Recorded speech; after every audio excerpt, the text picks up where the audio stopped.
வணக்கம் உறவுகளே, மீண்டும் ஒரு காணொலியில் சந்திப்பதில் நாங்கள் மகிழ்ச்சி அடைகின்றோம்.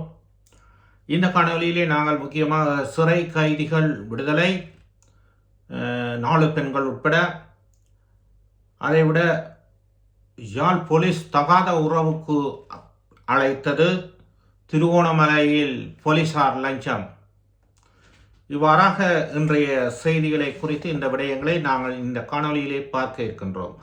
வாருங்கள் அன்பார்ந்தவர்களே, காணொலிக்குள்ளே போவோம் என்பதாக இப்பொழுதுதான் இந்த காணொலியை நீங்கள் முதல் தடவையாக பார்ப்பவர்களாக இருந்தால் இந்த சேனலை சப்ஸ்கிரைப் செய்து அப்படியே ஒரு லிங்க் கொடுத்துவிட்டு வாருங்கள் காணொலிக்குள்ளே போவோம். நாளை தினம் நத்தார் தினமாக இருக்கின்றபடியினால் நத்தார் தினத்தை இட்டு சிறைச்சாலை கைதிகளில் 389 சிறை கைதிகளுக்கு விசேட பொது மன்னிப்பின் கீழ் விடுதலை செய்யப்பட உள்ளதாக சிறைச்சாலைகள் ஊடக பேச்சாளர் காமினி திசாநாயக்கா அவர்கள் இச்செய்தியை வெளியிட்டிருக்கின்றார். எனவே அன்பார்ந்தவர்களே, 389 சிறை கைதிகள் பொது மன்னிப்பில் விடுதலை, 4 பெண்கள் உட்பட.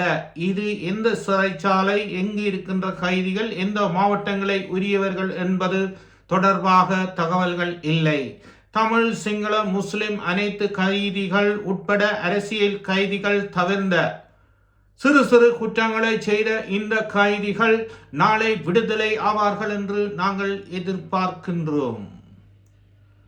அன்பார்ந்தவர்களே, சிறு குற்றங்கள் என்ற பொழுது பூதவேஸ்து, கஞ்சா போன்ற இப்படியாக சிறு சிறு விடயங்களிலே தண்டப்பணங்கள் அறவிடப்பட்டு இந்த தண்டப்பணங்களை கட்ட முடியாமல் சிறையிலே, அதாவது இந்த பணங்களை செலுத்த முடியாமல் அவர்கள் அதற்காக சமையல் வேலைகளிலும் சுத்திகரிப்பு வேலைகளிலும் கூட்டுறதுடைய இப்படியான இது போன்ற சிறைச்சாலை கடமைகளிலே அவர்கள் பணிக்கு அமர்த்தப்பட்டு விடுதலையாகாமல் அந்த பணத்துக்காக அவர்கள் சிறையிலிருந்து வேலை செய்ய வேண்டும்.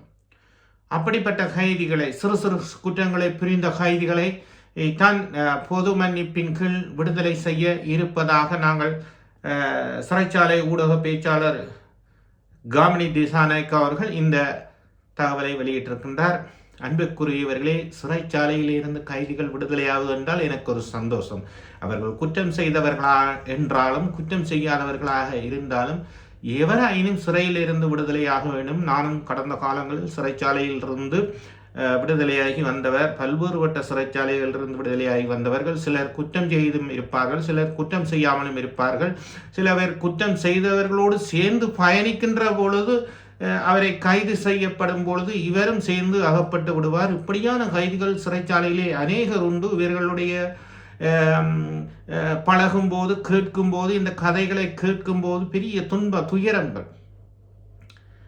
எனவேதான் சிலவர் வறுமை கோட்டுக்கு கீழே பிள்ளைகளை கட்டி கொடுக்க முடியாது, வருமானம் போகாது, அரசாங்க உத்தியோகம் இல்லை, நிரந்தர வருமானம் இல்லை, கஷ்டம், வறுமை, இதன் நிமித்தமாக மனித அழுத்தங்கள், யோசனைகள், கவலைகள் நிமித்தமாக இப்படியான சில போதை வஸ்துகள், மது பிரச்சனைகள் அகப்பட்டு சில தவறுகளை செய்து அகப்பட்டவர்களுடைய நிலைமைகளும் அங்கே உண்டு. இன்றைக்கு பாருங்கள், ஏன் இவ்வாறான சில குற்றச்சாட்டுகள் நடக்குது என்று சொல்லி சொன்னால், மன அழுத்தங்கள், கவலை, துன்பம், துயரம். இலங்கை நாடு பொருளாதாரத்தில் விழுந்து பின்னுக்கு போச்சுது. எங்களுடைய நாட்டில் அரசாங்க உத்தியோகத்தர்களுக்கு சம்பளம் காணாது. அதனால தான் கொள்ளையடிக்கணும், களவெடுக்கணும், ஊழல் செய்யணும்.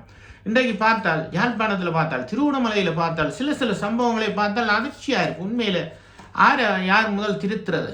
மக்களுக்கு பணி செய்கிறவர்கள், காவல் செய்கிறவர்கள், களவை பிடிக்கிறவர்கள், குற்றச்சாட்டுகளை பிடிக்கிறவர்களே திருடினால் யாரப்பா திருடாமல் இருக்கிறது? திருடனே யாரப்பா பிடிக்கிறது?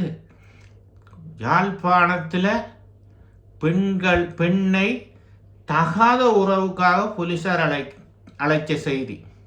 ஒரு போலீசார் ஒரு பெண்ணை தகாத உறவுக்கு அழைக்கிறார். சம்பவங்கள் மிக மோசம். அது மாத்திரமல்ல, திருவோணமலையில் போலீசார்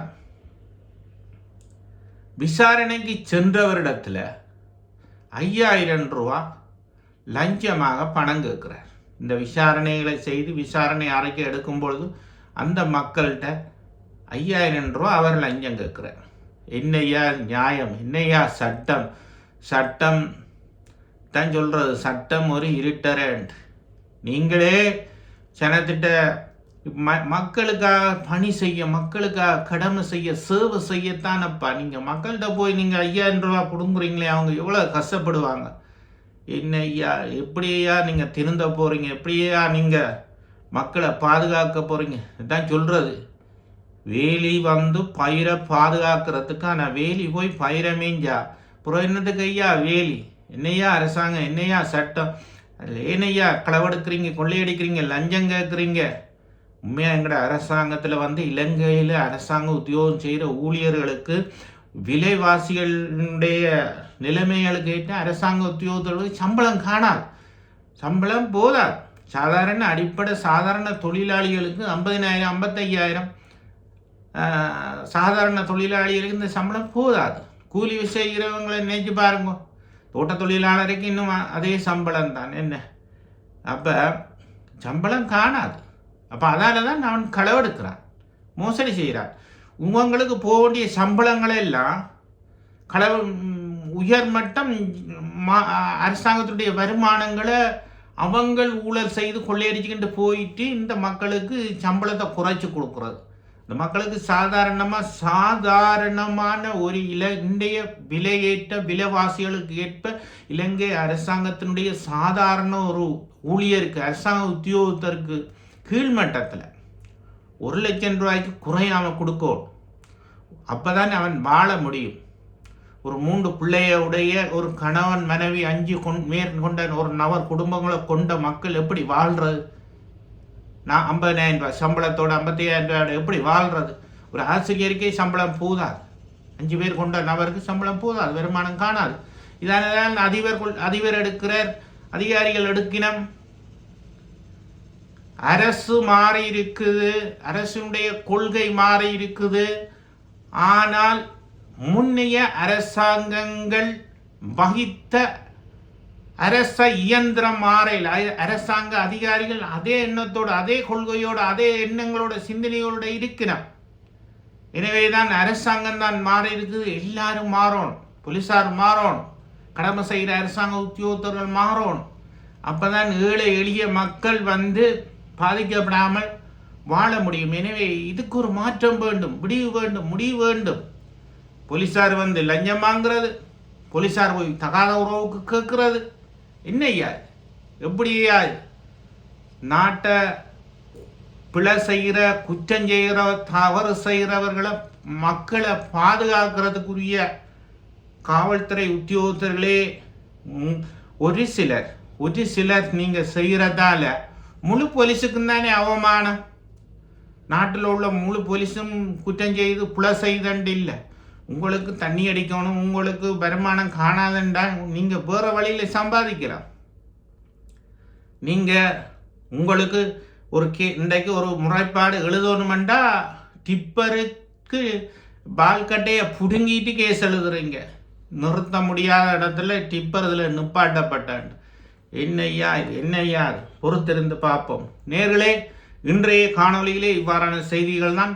மீண்டும் ஒரு நத்தார் வாழ்த்து செய்திகளோடு நாங்கள் சந்திப்போம். நன்றி கூறி விடைபெறுகிறேன். மீண்டும் ஒரு காணொலியில் சந்திப்போம். வணக்கம்.